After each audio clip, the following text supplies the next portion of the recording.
if I take a look at the 4Cs framework, first of all, what I want to say is that this framework developed from working with practitioners, with teachers over many years. So it's not an idea that came from just one individual person, and it's neither is it in theoretical divorce from practice. So that's the first thing. Secondly, it's not a mantra. So it's not that I expect people to follow this approach and this frame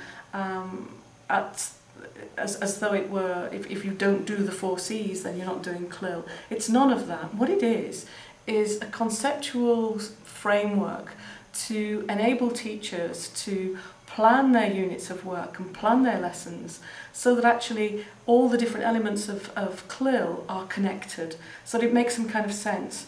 So initially, for me, it's very important that the content, what we define as content, whether it is part of a subject, whether it's a theme, a topic, but whatever that is, sometimes it's teachers have the opportunity to develop it for themselves, other times it's already written in a curriculum or a syllabus.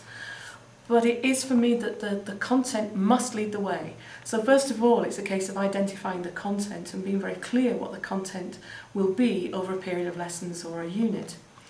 But linked with that, the next C is cognition, and by cognition I mean the level at which the learning has to take place. So it's the C, cognition, but it really means the learning, the level of the learning. And I don't think it's acceptable in any circumstances if CLIL operates at a level which is lower than the cognitive level of the learners. I don't think we can justify that as teachers or as pedagogues in an educational setting. So that's the cognition part of it. And what it means is that whatever the content is, we have to look at what the implications are of maintaining a high level of learning appropriate to the age of the students and the level of the students, obviously. And so that might include looking at thinking skills or looking at creativity. That kind of element has to be built in. The third C is communication, and by communication really I mean language. We have a problem with language. I think it's both a problem and it's an opportunity. But what we can't do in terms of language or communication in the CLIL setting is to rely on grammatical chronology for the language to take place. In other words, whatever the content demands, then the language has to support the content learning.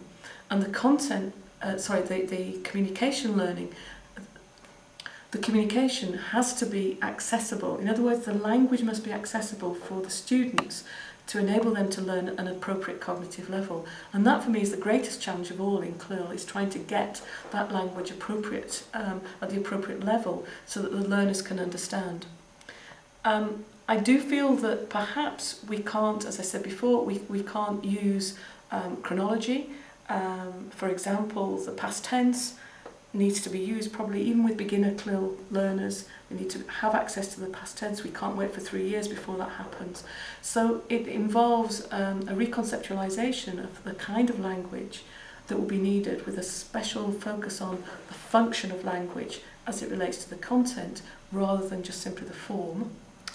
And the final C for culture, that's around culture not in the traditional sense of what are the key dates, the festivals, the food that people have in different countries. It's not that kind of culture at all. It's more to do with cultural awareness, with citizenship, with global understanding, and again relates totally to the European lifelong learning skills that now we're all involved with. And so it's looking for opportunities where if we are learning through another language, how can we also access some of the cultural difference as well as similarities that topic might lend itself to. So it's around enhancing that learning. So those are the 4 Cs, and as I say, it's not a mantra, it's not something that's got to happen every single lesson, but I do think that at the planning stage of a unit or a series of lessons, then that is where we have to look.